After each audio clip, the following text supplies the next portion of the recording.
Em nome do Pai, do Filho e do Espírito Santo. Amém. Caríssimos irmãos, caríssimas irmãs, caríssimos fiéis, a Santa Igreja não costuma celebrar o nascimento dos santos. Só tem 3 festas litúrgicas que celebram o nascimento. O Natal, o 8 de setembro, que é a Natividade de Nossa Senhora, e o 24 de junho, que é hoje. Por quê? Porque todos os filhos de Adão vêm ao mundo com o pecado original. E, nascendo com este pecado, esse dia do nascimento não é, em rigor de termos, um dia de festa, pois nessa festa não está presente nem o Pai, nem o Filho, nem o Espírito Santo. Por isso, algumas mães católicas de grande fé abraçavam seus filhos só depois do batismo, que era batizado imediatamente após o nascimento, sendo completadas outras cerimônias na igreja alguns dias depois. Por isso, a igreja pede às mães de família, que os pais e mães de família, que não esperem para batizar os seus filhos. A igreja pede 8 dias, é o prazo que a igreja prescreve para que se faça o quanto antes o batismo de uma criança após o seu nascimento, não só por causa do perigo dela morrer sem ser batizada, mas também podemos pensar que a igreja se repugna ao senso católico de ver uma criança nas garras do demônio. E enquanto ela não está batizada, o demônio tem sobre ela um poder. E ela não é o templo do Espírito Santo. E por isso daí a necessidade de se apressar o quanto antes o batismo das crianças. E não fazer, como é comum no Brasil, esperar a chegada dos padrinhos, esperar um padrinho que vem de longe, e assim vão se passando os meses. O padre Berthaud, que foi teólogo de Montceau Lefebvre no Concílio Vaticano II, achava, uma opinião teológica, mas não deixa de ter um interesse, ele achava que esse tempo prolongado em que a criança fica sob o domínio do demônio, se a gente espera muito tempo o batismo, mesmo que a criança esteja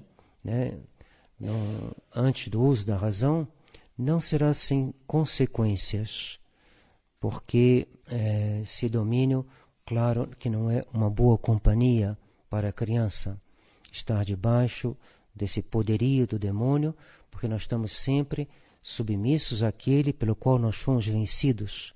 Ora, Adão e Eva, tendo sido vencidos pelo demônio, eles e a toda a sua raça está sobre o poder do demônio. E é esse poder que Nosso Senhor veio destruir. Então entremos agora no assunto que é a festa e alguns aspectos da missão de São João Batista. Nós podemos notar na vida de todos os homens 3 etapas, mas especialmente na vida dos santos. A etapa de preparação, a etapa de trabalho e a etapa de sofrimento. Tomemos alguns exemplos antes de chegar à pessoa de São João Batista. Santa Joana d'Arc, houve seu tempo de preparação em Dom Remy, a aldeia onde ela nasceu, e onde ela cresceu, onde ela foi batizada, onde ela fez a primeira comunhão, onde ela provavelmente foi confirmada, e onde também São Miguel Arcanjo apareceu para ela e a formou. Tempo de formação. Todos nós temos nosso tempo de formação dentro de uma família católica, uns de uma maneira, outros de outra, outros vão ter sua formação mais tarde, como alguém que se converte tarde, como o Tiago, que foi batizado já adulto aqui, né, rapaz de Santa Catarina. Mas, digamos, normalmente você tem esse tempo de formação que para Santa Joana d'Arc corresponde aos seus anos na sua aldeia de Dom Remy. Depois vem a segunda etapa, que é a etapa dos trabalhos, que para ela foram os combates, foram aquelas vitórias, e foi o fato de ter conduzido o rei a Reims para que ele fosse coroado. Terceira parte, o sofrimento, foi a sua prisão, seu julgamento e sua morte na fogueira. Para Nosso Senhor também vemos as 3 etapas. Primeira etapa de preparação, se podemos usar esse termo para Nosso Senhor. Nosso Senhor não precisa se preparar, Ele é Deus. Desde o início que sua alma foi criada e unida ao corpo, que se formou por operação do Espírito Santo no seio da Virgem Maria, desde esse primeiro momento, no alma de Nosso Senhor tinha visão beatífica. Então ele não precisava de nenhuma preparação, mas ele esperou que o seu corpo chegasse à idade de 30 anos, talvez para poder estar numa condição mais conforme a sua missão e conforme também ao sofrimento que ele queria oferecer como resgate pelos nossos pecados. Então, digamos, a modo de dizer, 30 anos de preparação, que corresponde à vida oculta de Nosso Senhor.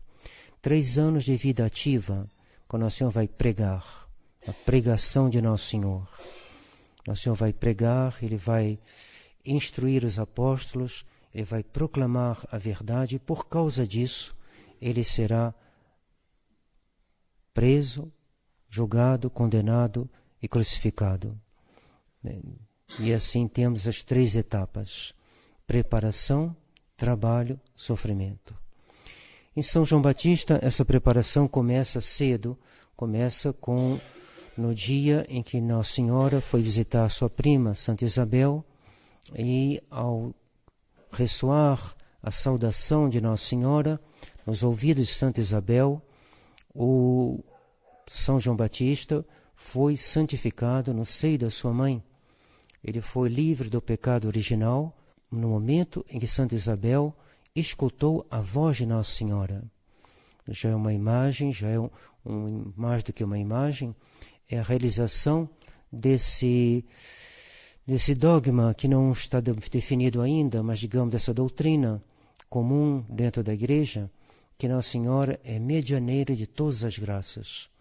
Essa graça que vem de Nosso Senhor, que é Nosso Senhor que está no seio da Virgem Maria, que vai santificar São João Batista e que se serve da voz de Nossa Senhora para fazer chegar a graça da redenção a São João Batista. São João Batista, então, vai começar a sua preparação, ele vai crescer e cedo, não se sabe a data exatamente, podemos imaginá-lo com aos 15 anos, como São Bento, ele parte para o deserto. Contemplemos esse rapaz de 15 anos que deixa para trás sua aldeia, deixa para trás seus pais, deixa para trás seus primos, deixa para trás seus amigos e parte para o deserto, procurando agradar só a Deus, procurando estar só com o só, para justamente se preparar para uma missão. Tempo de preparação.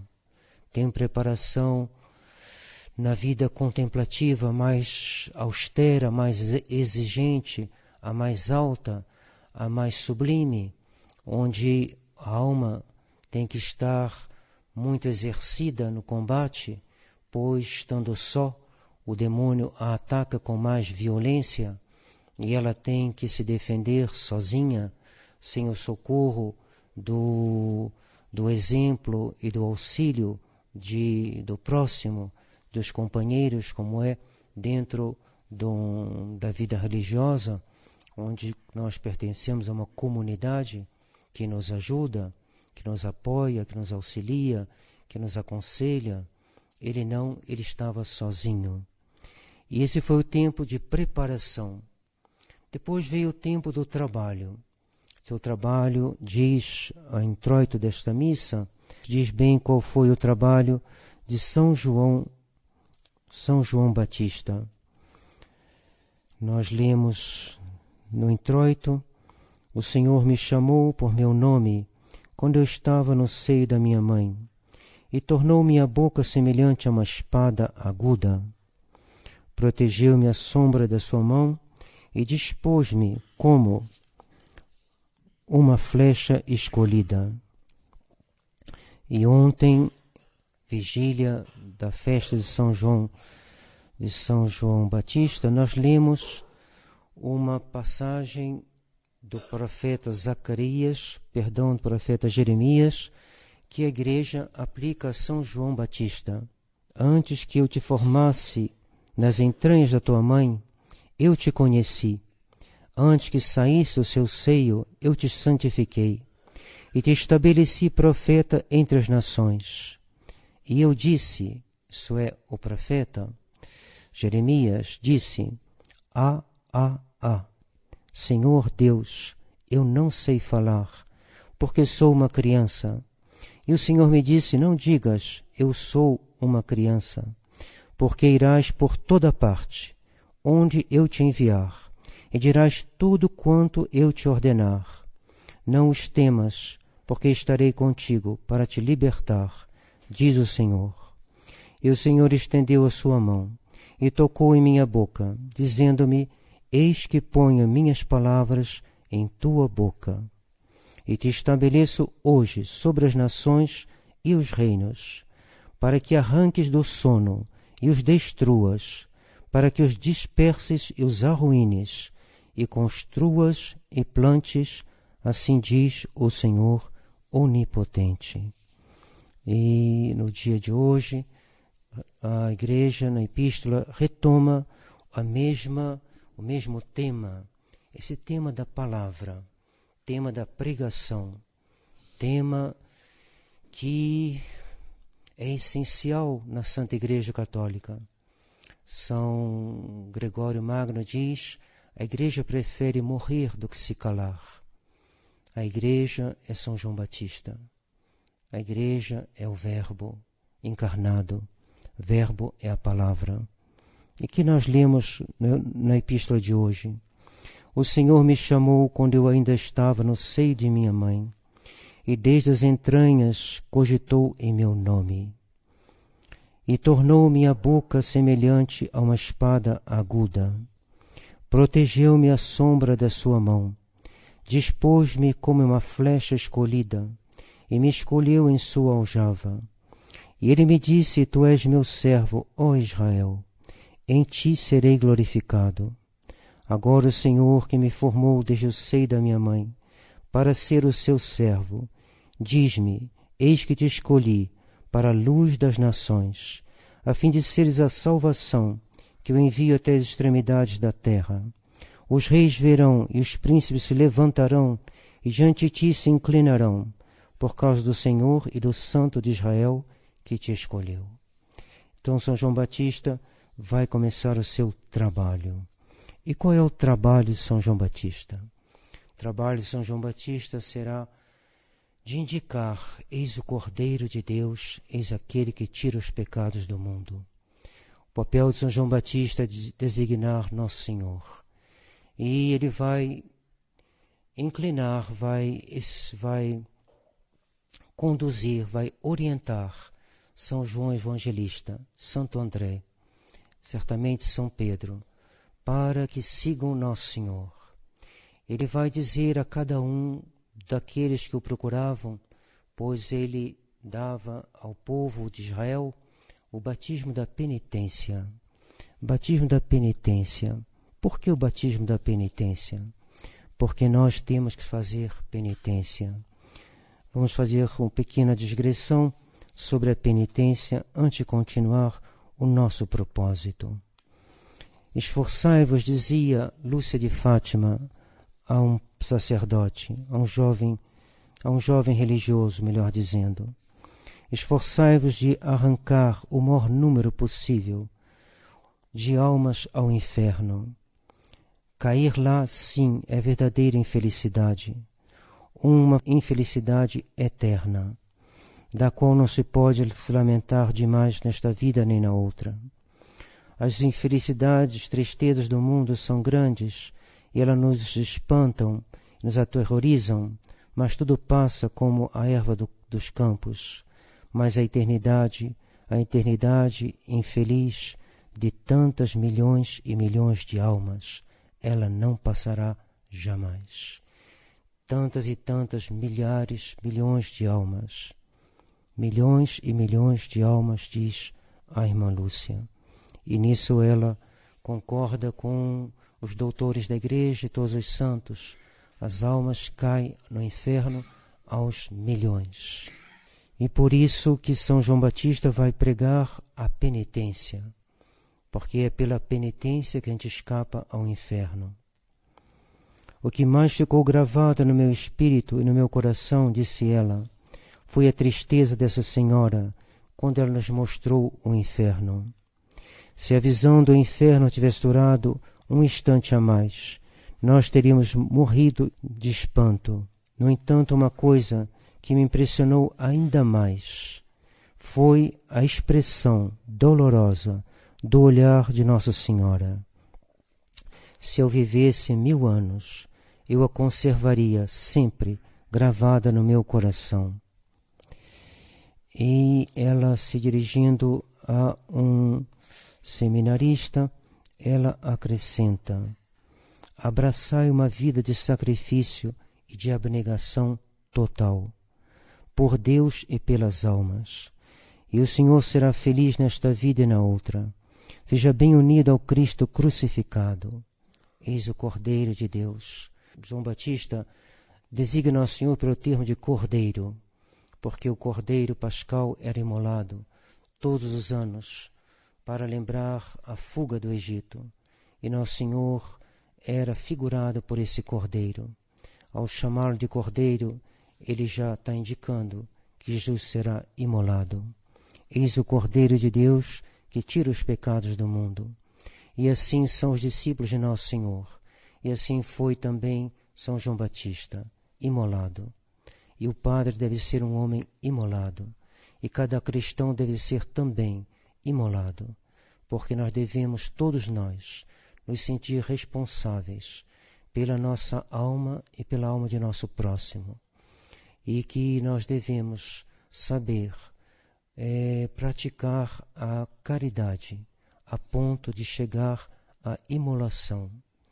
Imolação do nosso tempo, imolação das nossas comodidades, imolação de muita coisa para ajudar o próximo a chegar ao seu fim último, que é Deus. Seja bem unido ao Cristo crucificado, para em seguida ressuscitar com o Cristo glorioso. Não deixai que uma só alma se perca por tua culpa. Imole-se sobre o altar do amor de Deus, por ele e pelas almas. Corresponda aos desígnios elevados que Deus tem sobre o Senhor, e exultai na prática do sacrifício. Exultai na prática do sacrifício. Quando nós comungamos, nós recebemos o Cordeiro de Deus que tira os pecados do mundo. São as palavras com que o Padre apresenta a hóstia antes da comunhão. É Jesus então crucificado que vem a nós nos ensinar esta arte, esta vida, esta caridade que vai até o sacrifício. Corresponda aos desígnios elevados que Deus tem sobre o Senhor e exultai na prática do sacrifício. Vise a uma alta santidade e não descanse, senão quando tiver atingido esta santidade. Isto seja só depois de morrer. Manifestai de vosso bom coração e seja agradecido em relação ao Senhor por causa das graças que Ele vos concedeu e reze por mim. Então São João Batista, ele vai pregar. E ele vai dizer aos soldados: contente-se com sua solda, contente com seu salário. Ele vai dizer aos fariseus: vós pensais para poder escapar à ira futura, vós, raça de víboras. Ele vai então a uns dizer palavras brandas e outras palavras duras, conforme a necessidade de cada um. E ele dirá a Herodes: não te é lícito tomar a mulher de teu irmão. E Herodes então vai prendê-lo. Vai prendê-lo, mas, como diz a epístola de hoje, mesmo tendo prendido São João Batista, Herodes o respeitava. O respeitava porque as almas que estão unidas a Deus impõem respeito. Os reis verão e os príncipes se levantarão, e diante de ti se inclinarão, por causa do Senhor e do Santo de Israel que te escolheu. Então Herodes, de vez em quando, ia escutar São João Batista na prisão. Mas Herodíades, que guardava contra São João Batista um rancor inextinguível, fez um estratagema para que ele fosse morto e pediu então sua cabeça em cima de um prato, apresentada num prato, numa bandeja. E assim morreu São João Batista. Tempo de preparação, vida contemplativa no deserto, tempo de trabalho, pregação perigosa porque dizer a verdade é um dever que acarreta o ódio do mundo. A luz brilhou nas trevas e as trevas não a receberam. Nosso Senhor veio para os seus e os seus não o receberam. E há esse conflito terrível que opõe as duas cidades, que faz parte da nossa vida. Ninguém pode ignorá-lo. Ninguém pode viver como nas nuvens. Isso não é a vida real. A vida real é um combate. A igreja é chamada militante porque ela milita contra 3 cruéis inimigos: o demônio, o mundo e a carne. E não há como fugir, não há como escapar. Que alguém vá para o deserto, lá lhe encontrará o demônio, que o tentará. São Jerônimo dizia que foi mais tentado contra a pureza no deserto do que em Roma. Enquanto o homem está sobre a terra, ele tem que estar pronto para o combate. O católico é um soldado. No dia da crisma, o bispo nos dá uma bufetada. Talvez o termo seja um pouquinho forte, digamos um tapinha, que simboliza os sofrimentos. Os sofrimentos que o soldado de Nosso Senhor Jesus Cristo deve estar pronto para sofrer. E ele sabe que se ele disser a verdade, em toda parte, ele encontrará uma oposição que irá, muitas vezes, até a morte. E o católico deve fazer esse sacrifício. São João Batista o fez. Nosso Senhor, que é o nosso Mestre, morreu porque disse a verdade. Por que quereis me matar? O que eu fiz? Eles disseram: não pelo que vós fizestes, mas porque, sendo homem, vós vos proclamais Deus. Por isso vós blasfemais. E quando no Sinédrio perguntaram, te conjuro, diga diante que nos digais se vós sois o Messias, se vós sois o Filho de Deus. E Nosso Senhor então vai fazer uma profissão de fé, não de fé, porque ele tinha a visão beatífica, mas ele vai proclamar a verdade sobre a sua pessoa. E aí os judeus, escutando aquilo, os príncipes sacerdotes vão dizer: ele é réu de morte. Nosso Senhor morreu, foi condenado por dizer a verdade. A língua, me darás uma língua como uma espada aguda. Uma espada aguda. E isso é o que se prolonga na vida da igreja.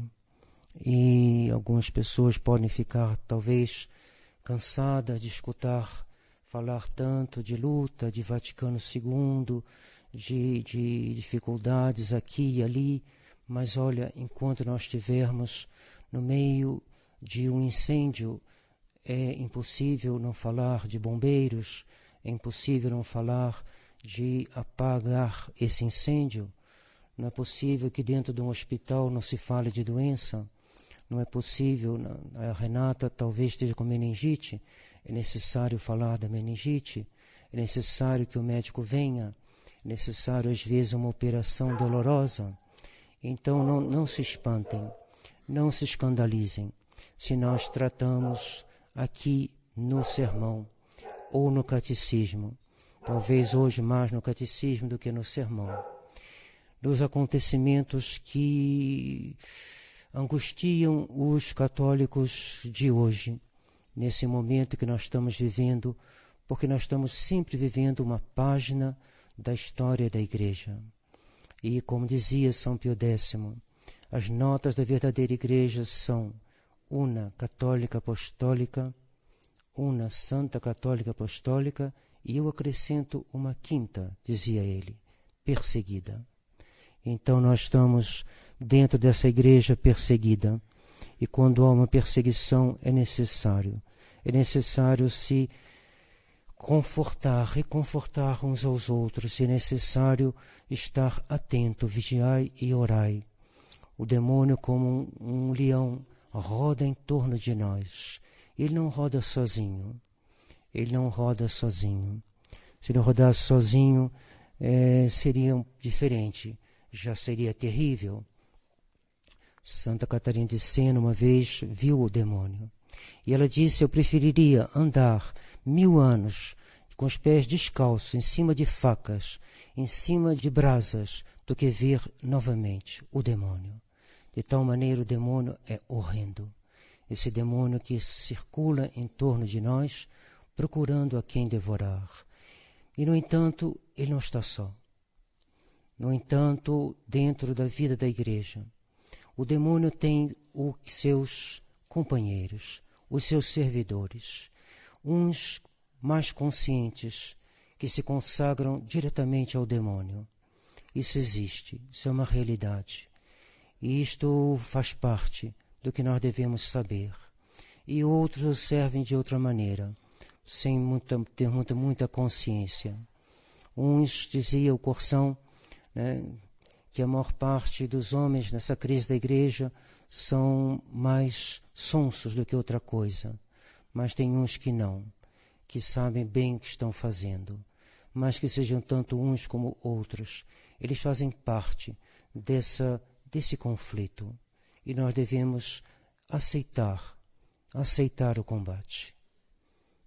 Quando o inimigo enfrenta o outro e que a gente vê que a honra de Deus está em jogo, que a honra do nosso país está em jogo, que a segurança da nação está em jogo, a gente deve aceitar o combate.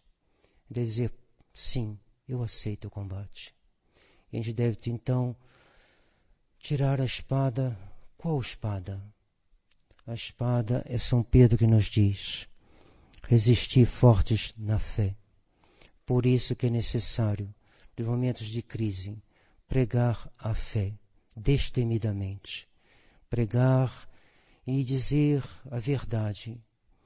Insiste, repreende, diz São Paulo, quer agrade, quer desagrade, a tempo e a contratempo, pois é necessário, no meio de um combate, aqueles que têm responsabilidade, como Santa Joana d'Arc. Joana d'Arc estava tentando tomar, penso que foi, debaixo das muralhas de Orleans, e ela tentava animar os soldados. Tomar uma cidade fortificada é bem complicado, porque nós temos que botar as escadas, naquele tempo, e subir pelas escadas, enquanto lá de cima não jogam pedra, e não jogam flechas, e não jogam porção de coisa.